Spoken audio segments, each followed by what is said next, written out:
오늘은 전능하신 하나님이라는 제목으로 하나님의 말씀을 나누도록 하겠습니다. 하나님의 말씀 창세기 28장 1절에서 4절 말씀을 제가 받들어 읽도록 하겠습니다.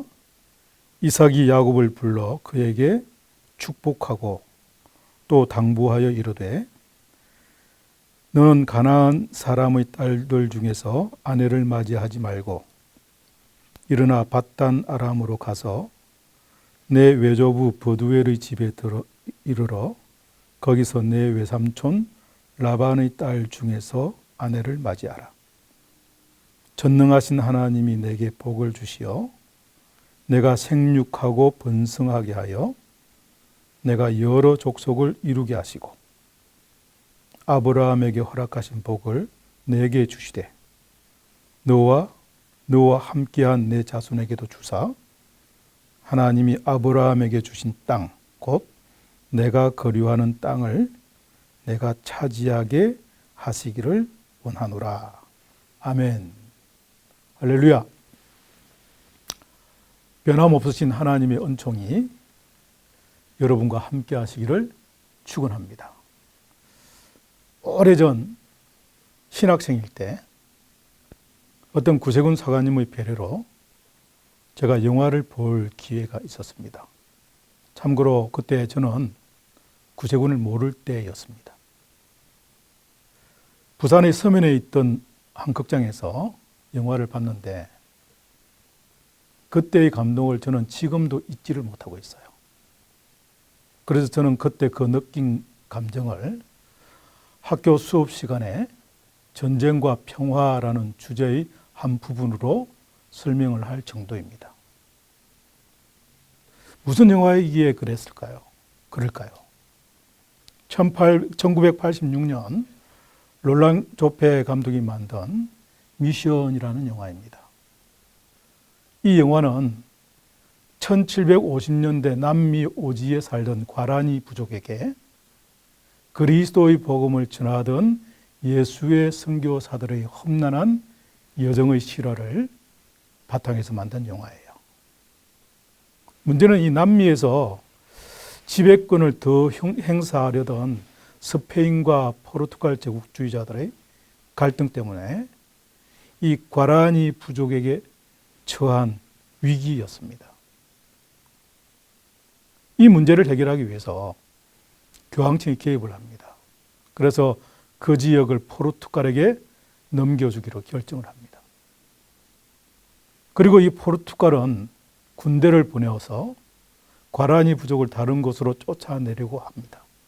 그랬을 때 예수의 신부 두 사람은 어떻게 저항할 것인가를 두고 갈등하게 되는 이야기예요. 한 신부는 예수님처럼 평화주의를 실천했습니다. 그리고 자기를 따르던 부족원들과 미사를 드린 후에 총을 쏘아대는 군대를 향해 찬양을 부르면서 십자가를 들고 행진하다가 하나씩 둘씩 죽어갔습니다. 또 다른 한 신부는 정의로운 전쟁을 준비했습니다. 그래서 자기를 따르던 부족원들과 함께 전사가 되어서 쳐들어오는 군대와 직접 싸우다가 한 명씩 둘씩 죽어갔습니다. 그러다가 정의로운 전쟁을 수행하던 사람들도 평화주의를 주장하던 사람들도 모두 죽게 되죠. 이 영화는 저에게 많은 질문을 주었습니다. 이럴 때 나라면 어떤 선택을 했을까라는 것이었어요. 평화주의를 택해서 십자가를 들고 찬양하다가 죽을 것인가? 아니면 불의에 항거하여 맞서다가 죽을 것인가? 고민하게 했었습니다. 만약 여러분이 1750년대 남미 오지의 그 현장에 있었다면 여러분은 어떤 선택을 했겠습니까? 이 질문에 대한 해답은 의외의 곳에서 찾을 수가 있었어요. 바로 넬라 판타지아입니다. 엘리코 모리코네가 작곡한 이 영화의 주제곡입니다. 원주민들의 위협 속에서 선교하던 그 가브리엘 신부가 오보에로 독주한 곡이죠. 그래서 가브리엘 오보에라고 불리는 곡이기도 합니다. 가사의 내용은 이렇습니다. 환상 속에서 난 올바른 세상을 봅니다. 누구나 평화롭고 정직하게 살 수 있는 곳. 언제나 영원히 자유를 꿈꿉니다. 저기 떠다니는 구름처럼 영혼 깊은 곳에 있는 인간의 가득한 곳. 환상 속에서 난 밝은 세상을 봅니다. 결국 그 질문의 해답이 무엇이었겠습니까, 여러분? 바로 인간 구원이에요. 영화의 목적도 인간 구원을 향한 선교사의 열정이었습니다. 그래서 이 선교사들의 방어 수단이었던 전쟁과 평화, 이 전쟁과 평화도 그 목적은 뭐냐면 인간의 구원이었습니다. 그래서 이 넬라 판타지아는 전능하신 하나님에 의해서만 주어지는 환상의 세상, 즉 구원의 세상을 노래한 것이죠.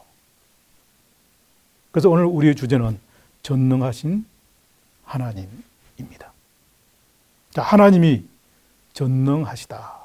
자, 하나님이 이 전능하시다라는 말의 의미가 뭡니까? 온전히 모든 것을 하실 수 있다라는 말이죠. 그러므로 전능하신 하나님이란 무엇이든지 하실 수 있는 하나님, 또 불가능이 없으신 하나님이라는 말이기도 하죠. 야곱이 형 에서에게 장자의 고난을 붉은 죽 한 그릇으로 삽니다. 그걸 샀다가 뒤늦게 정신 차린 형으로부터 위협을 당하기 시작하죠. 그랬을 때 이 아버지 이삭이 극약 처방을 내려줍니다. 그게 바로 오늘 우리가 함께 나눈 창세기 본문입니다. 이삭이 야곱을 불러서 축복을 하고 그에게 뭐라고 합니까? 밧단 아람으로 가라라고 했어요. 밧단 아람.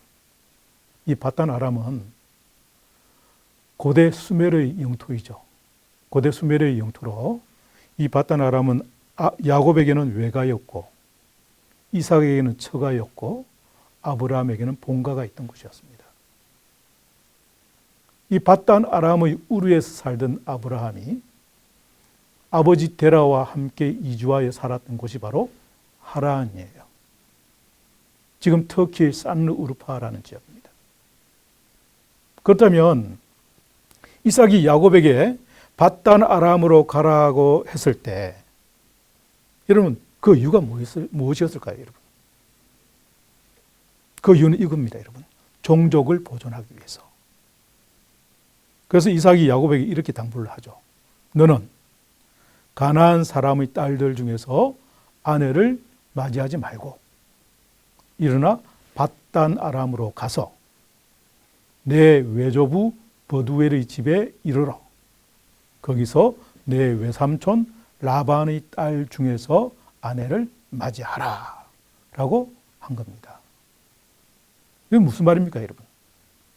가나안 족속과 밧단 아람의 족속은 근원이 다르다는 말이에요. 근원이 다르다. 그래서 종족을 온전히 보존하기 위해서 가나안의 여자가 아니라 밧단 아람의 여자를 택하라는 말입니다. 그것도 가장 가까운 외가, 또 그것도 삼촌의 딸들 중에서 아내를 구하라고 한 겁니다. 여러분, 요즘 같으면 어린 반푼어치도 없는 짓이죠. 어떻게 여러분 친족 중에서, 그것도 그렇게 가까운 친족 중에서 아내를 구하고 남편을 찾을 수 있겠습니까? 이 건친상간은 아주 파렴치한 윤리 문제입니다. 아무리 먼 친족이라도 동성동본의 혼인을 법으로 허용했다 하더라도 아직까지 우리 사회에서는 윤리적으로 여전히 불편하게 보는 문제죠. 그런데 고대에는 여러분 이것이 얼마든지 가능했다라는 것을 우리 여러분들은 다 알고 계실 겁니다. 우리 역사에서도 고대 삼국시대 이전부터 그 이후 고려 시대까지만 해도 종족 간의 혼인을 권장하고 용인했었습니다. 그 목적이 뭐라고요, 여러분? 종족 보존이에요. 종족 보존. 그래서 이삭 자신도 자기 사촌과 결혼했고 자기 자식도 가장 확실한 자신의 사촌이자 처가의 딸과 결혼할 것을 권장한 것입니다. 그런 이유로 이 야곱이 집을 떠나서 외가를 향해 자기 조상들의 터전인 본향을 향해 떠나지 않을 수 없게 된 거예요. 그런데 문제는 이 야곱의 개인적인 성향입니다. 여러분, 야곱이 어떤 사람인지 잘 알고 계시죠? 자, 전투적인 사냥꾼 기질을 가졌던 에서와는 달리 이 야곱은 어머니의 치마폭에 쌓여서 자라났던 전형적인 마마보이였습니다. 이런 마마보이 야곱으로서는 이제 상상할 수 없는 결정을 해야만 했어요. 지금까지 부모님을 떠나서 살아보지 못했던 야곱입니다. 에서 같은 경우는 어땠습니까? 시간만 되면 사냥하러 다녔잖아요. 그런데 야곱은 항상 어머니 곁에 있었어요. 지금까지 부모를 떠나 살아보지 못했던 야곱. 이 야곱이 지금까지 자기의 의지로 무엇을 선택하고 결정한 적이 없었던 야곱. 이 야곱이 거의 대부분 어머니 리브가에 의해서 조정되어 살아왔던 그 인생을 살아왔던 이 야곱이 이제 집을 떠나야 합니다. 그런 야곱에게 집을 떠나라고 해요. 어쩌면 그것은 마른 하늘에 날벼락 치는 소리, 청천벽력의 소리였을지도 모르죠. 그런 야곱에게 아버지 이삭이 하는 말입니다. 창세기 28장 3절과 4절입니다. 전능하신 하나님이 내게 복을 주시어 내가 생육하고 번성하게 하여 내가 여러 족속을 이루게 하시고 아브라함에게 허락하신 복을 내게 주시되 너와 함께한 내 자손에게도 주사 하나님이 아브라함에게 주신 땅 곧 내가 거류하는 땅을 내가 차지하게 하시기를 원하노라. 그렇게 아버지가 말을 했어요. 무슨 말입니까, 여러분? 전능하신 하나님이 너와 함께 하시기를 원한다는 말입니다. 전능하신 하나님이 너에게 복을 주시기를 원한다는 말이에요. 또 전능하신 하나님이 너와 함께한 자손에게도 복을 주시기를 원한다는 말이죠. 그리고 전능하신 하나님이 아브라함에게 주시겠다 약속하신 땅을 내가 차지하기를 원한다는 말입니다. 한마디로 뭐예요, 여러분? 걱정하지 말라는 이야기예요. Don't worry. 걱정하지 마라. 염려하지 말라는 말이에요. 어떤 일이 있어도 하나님만 믿으라는 말입니다. 그러면 하나님이 함께 하시고 함께 하실 뿐만 아니라 복도 주시고 너에게 복만 주실 뿐만 아니라 내 자손에게도 복을 주시고 그냥 복을 주시는 것이 아니라 할아버지 아브라함에게 약속하셨던 땅을 차지하는 복까지 주실 것이라는 것이에요. 결과적으로 야곱은 이 축복을 다 이루었습니다. 할아버지 아브라함처럼 아버지 이삭처럼 유랑 생활을 했던 야곱의 자손이 가나안을 정복하고 그 땅에 나라를 이루어 살게 되었죠. 그러니 여러분, 전능하신 하나님에게 불가능한 것이라고는 없다는 말입니다. 약속하신 모든 것을 이루신다는 거예요. 그래서 선지자 예레미야는 그 하나님이 이렇게 고백했습니다. 그리고 하나님은 그에게 이렇게 응답을 하십니다. 예레미야 32장 17절과 27절입니다. 먼저 17절에 보니까 주 여호와여 주께서 큰 능력과 크신 팔로 천지를 지으셨사오니 주에게는 할 수 없는 일이 없으시니이다 라고 예레미야가 말을 했죠. 그러니까 하나님이 이렇게 응답하십니다. 27절입니다. 나는 여호와요 모든 육체의 하나님이라. 내게 할 수 없는 일이 있겠느냐? 라고 하셨습니다. 그렇다면 하나님은 어떻게 이 모든 일을 하실 수 있을까요? 그 이유는 바로 하나님은 모든 것을 알고 계시기 때문이에요.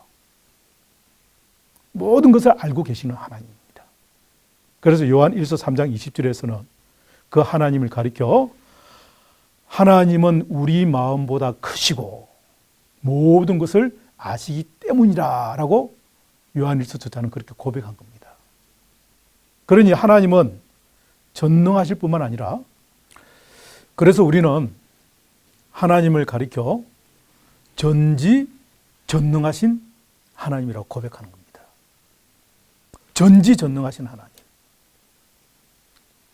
자, 전지전능하신 하나님. 모든 것을 아시기 때문에 모든 것을 하실 수 있는 하나님. 여러분, 그 하나님은 바로 우리가 믿는 하나님이십니다. 여러분, 이 하나님은 이 전지전능하심으로 세상을 만드셨어요. 세상을 만드셨을 뿐만 아니라 세상을 운행하시기도 하는 하나님이십니다. 이 하나님이 지금도 우리에게 이렇게 말씀하시죠. 이사야 40장 28절에서 31절 말씀입니다. 너는 알지 못하느냐? 너는 듣지 못하였느냐? 영원하신 하나님 여호와, 땅 끝까지 창조하신 이는 피곤하지 않으시며 곤비하지 않으시며 명철이 한이 없으시며 피곤한 자에게는 능력을 주시며 무능한 자에게는 힘을 더하시나니 소년이라도 피곤하며 곤비하며 장정이라도 넘어지며 쓰러지되 오직 여호와를 앙망하는 자는 새 힘을 얻으리니 독수리가 날개치며 올라감 같을 것이요 다른 박질을 하여도 곤비하지 아니하겠고 걸어가도 피곤하지 아니하리로다. 아멘. 그러므로 우리 여러분들은 전지하셔서 전능하신 하나님만 믿고 의지하며 사는 그런 성도가 되시기를 축원합니다. 그러면 그렇게 하면 우리가 코로나보다도 더한 어떤 질병의 재앙 속에서도 어떤 환난 속에서 우리가 살아간다 하더라도 그 전지전능하신 하나님이 친히 지켜주시고 보호해 주실 것입니다. 뿐만 아니라 하나님을 믿고 의지하는 자를 구원하실 줄로 믿습니다. 그 하나님을 믿고 의지하는 자를 구원하실 뿐만 아니라 평안도 주시고 천국의 삶을 살아가게 하실 줄로 분명히 믿습니다. 요한복음 14장 27절에 있는 말씀입니다. 평안을 너희에게 끼치노니 곧 나의 평안을 너희에게 주노라. 내가 너희에게 주는 것은 세상이 주는 것과 같이 아니하리라 했습니다. 예수님께서 하신 말씀이에요. 평안을 너희에게 끼치노니 곧 나의 평안을 너희에게 준다라고 했습니다. 내가 너희에게 주는 평안, 우리 주님이 주는 평안, 이 평안은 세상이 주는 것과는 같지 않다. 비교 불가해요, 여러분. 같지 않다. 여러분, 이 평안은 바로 전능하신 하나님을 믿는 자에게 주시는 하나님의 축복인 거예요. 왜 그럴까요, 여러분? 하나님이 전지하셔서 우리의 사정을 이미 다 알고 계시기 때문이에요. 그래서 하나님은 전능하신 하나님을 믿고 의지하는 사람, 그런 사람의 형편에 맞게 평안을 주시는 것입니다. 그러므로 우리 여러분들은 전능하신 하나님을 믿으시기를 축원합니다. 그 하나님은 살아계신 하나님이시고 우리 삶 속에 늘 사랑으로 역사하시는 하나님이세요. 이 하나님을 믿고 의지함으로 야곱처럼 날마다 주 안에서 평안을 누리고 또 야곱처럼 날마다 주 안에서 복을 누리며 사는 그런 성도가 되시기를 예수 그리스도의 이름으로 축원합니다. 그리고 전지전능하신 하나님, 그 하나님을 여러분 가족에게 가르치시기 바랍니다. 그리고 전지전능하신 그 하나님을 우리가 살아가는 이 위기의 세상에 전하시기 바랍니다. 그리고 이 전지전능하신 하나님을 통해서 우리의 가족과 우리의 이웃과 함께 구원의 복, 또 평안의 복을 함께 누리며 사는 그리스도인 되시기를 예수 그리스도의 이름으로 축원합니다. 기도하시겠습니다. 살아계신 하나님을 찬양합니다. 전능하신 하나님을 찬양합니다. 우리 삶 속에서 하나님을 더욱 의지하며 살아가는 성도 되게 하여 주옵소서. 전지전능하신 하나님이 내 삶의 주인이 되게 하시고 전지전능하신 하나님이 내 삶을 주관할 수 있도록 온전히 내 삶을 내어드릴 수 있는 우리가 되게 하여 주옵소서. 아무리 세상이 우리를 위협한다 할지라도 그 하나님으로 인해서 우리가 평안을 얻고 복을 누리며 살아갈 수 있게 하옵소서. 그래서 우리의 믿음이 세상을 변화시켜 나갈 수 있게 하시고 우리의 믿음이 그리스도인의 모습을 더욱더 담대하고 아름답게 변화시켜 나갈 수 있도록 성령이 늘 우리를 도와 주옵소서. 예수 그리스도의 이름으로 간절히 기도하옵나이다. 아멘.